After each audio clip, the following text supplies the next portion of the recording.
তোমাদের সাথে শেয়ার করছি আলু পেঁপে সয়াবিনের রেসিপি। আলু পেঁপেটা ভাপিয়ে নিয়েছি, কড়াইয়ে তেল গরম হয়ে গেছে, পাঁচফোড়ন দিয়ে ভাপিয়ে রাখা আলু পেঁপেটা লবণ হলুদ দিয়ে ভালো করে ভেজে নেব।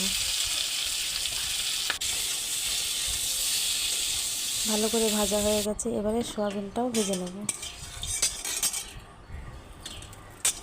আমি তেলে লবণ হলুদ দিয়ে দিই, তাহলে বেশ ভাজাটা ভালো হয়।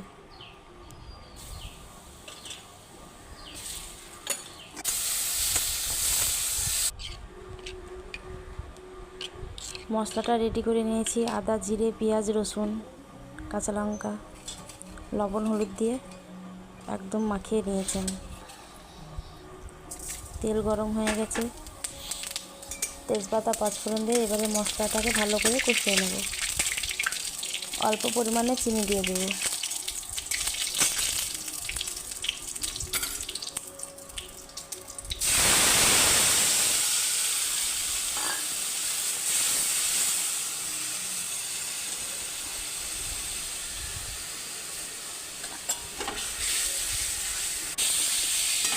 কষানো হয়ে গেছে, আলু পেঁপে সয়াবিন ভেজে রেখেছি, এটা ঢেলে দেবো।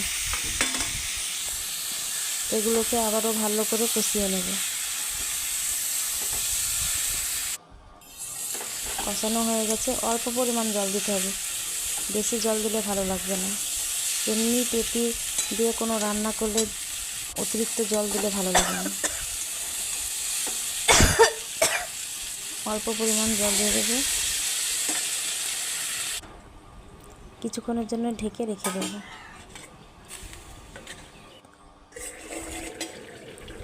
কিছুক্ষণ পর ঢাকনা তুলে রেডি আলু পেঁপে সয়াবিনের রেসিপি। উপর দিয়ে গরম মশলা ঘি ছিটিয়ে নামিয়ে নেব। দেখেছে রান্নাটা কোনো ঝোল নেই, একদম গা মাখো মাখো।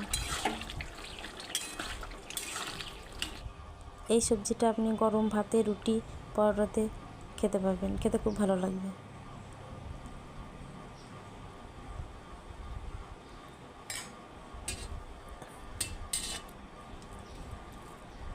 আমিও একটু খেয়ে দেখলাম গরম ভাতে, খেতে কিন্তু সত্যিই ভালো হয়েছিল। আপনারাও ট্রাই করবেন।